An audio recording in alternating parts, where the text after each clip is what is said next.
Hello everyone. Today we will continue our second chapter, collection of data, and the next method is information through questionnaire and schedules. प्रश्नावली एवं अनुसूचियों के माध्यम से सूचना संग्रह है। ठीक है, इसमें क्या है इस मेथड में कि हम क्वेश्चनियर या शेड्यूल बनाकर डाटा इकट्ठा कर सकते हैं। कैसे?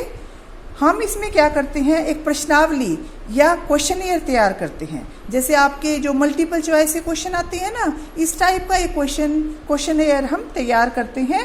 ठीक है, और उसको हम जिससे हमें सूचना लेनी होती है उसके पास भेज देते हैं।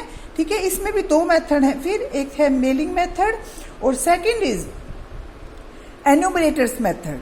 मेलिंग मेथड में हम क्या करते हैं, इस विधि में प्रश्नावली देने वाले व्यक्तियों के पास डाक द्वारा भेज दी जाती है। प्रश्नावली तैयार की हमने, जैसे मान लीजिए पहले नेम है। प्रश्नावली कैसे तैयार करेंगे हम, पहले नाम है, ठीक है, फिर फादर्स नेम है, फिर अगर मान लीजिए इनकम जाननी है हमें कि किसी परिवार की इनकम कितनी है किसी स्थान पर, तो फिर इनकम का आएगा, फिर एक्सपेंडिचर का आएगा। ठीक है, इस तरह से हम कॉलम बना देते हैं अलग अलग, और फिर मेलिंग मेथड या एन्यूमरेटर मेथड से हम डाटा कलेक्ट कर सकते हैं। इसमें सबसे पहले है मेलिंग मेथड।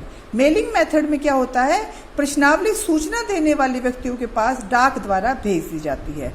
हम प्रश्नावली तैयार करते हैं और उसे मेलिंग मेथड के द्वारा डाक विधि से हम जिससे हमें सूचना प्राप्त करनी है उसके पास भेज देते हैं।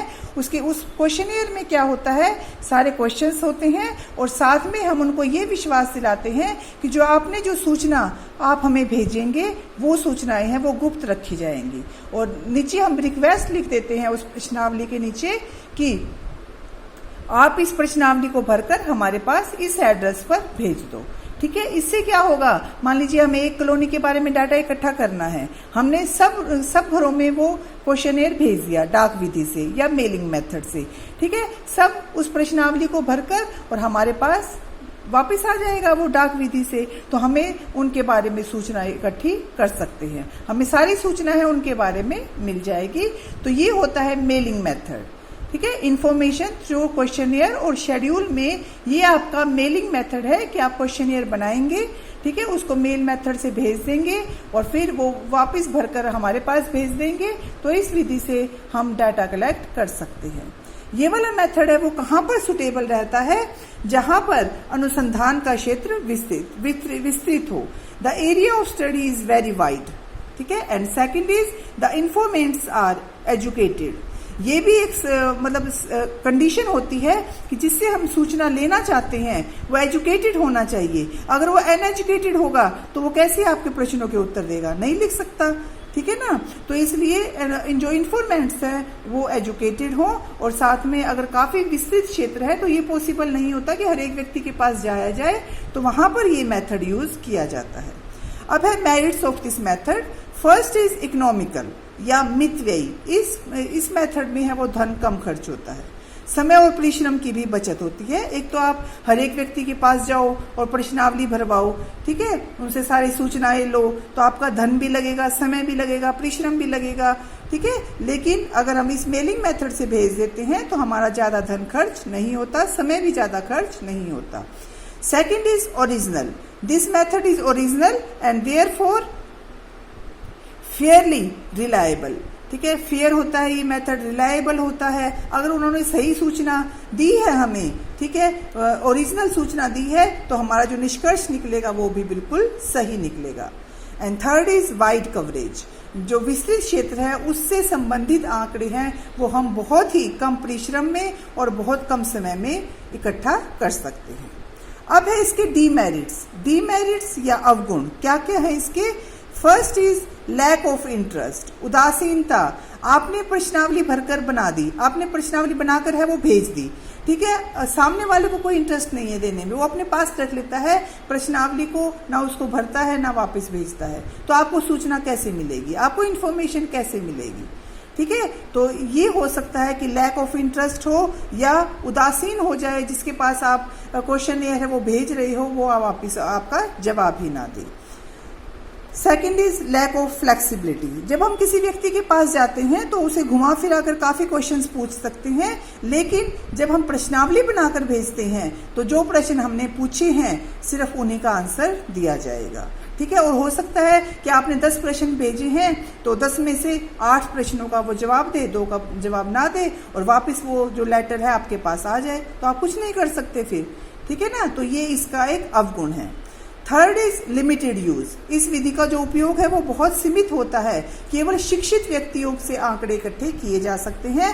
जो मजदूर वगैरह है उनसे वो डाटा इकट्ठे नहीं किए जा सकते, क्योंकि वो प्रश्नावली को नहीं भर पाएंगे, क्वेश्चनियर को वो नहीं फिल कर पाएंगे। इसलिए सिर्फ जो शिक्षित व्यक्ति हैं, एजुकेटेड व्यक्ति हैं, उनसे ही डाटा इकट्ठे किए जा सकते हैं। And fourth is biased. पक्षपात होने की पूरी संभावना रहती है। अगर किसी की सैलरी मान लो 20,000 है, वो अपनी 10,000 लिख के भेज देता है। ठीक है, 50,000 है, 1 लाख लिख के भेज देता है, तो आप उसमें कुछ नहीं कर सकते। जो आपके जो निष्कर्ष निकलेंगे वो भी हो सकता है गलत हो। शुद्धता की कमी, लेस एक्यूरेसी है। लेस एक्यूरेसी वही होगा कि अगर प्रश्नों के उत्तर गलत दे दिए जाए, ठीक है, तो अपने आप से शुद्धता की कमी हो जाएगी। जो हमारा निष्कर्ष निकलेगा वो भी बहुत कम एक्यूरेट होगा। इसी में सेकंड है, हमने फर्स्ट किया मेलिंग मेथड कि क्वेश्चनियर बना के हमने मेल कर दिया वो।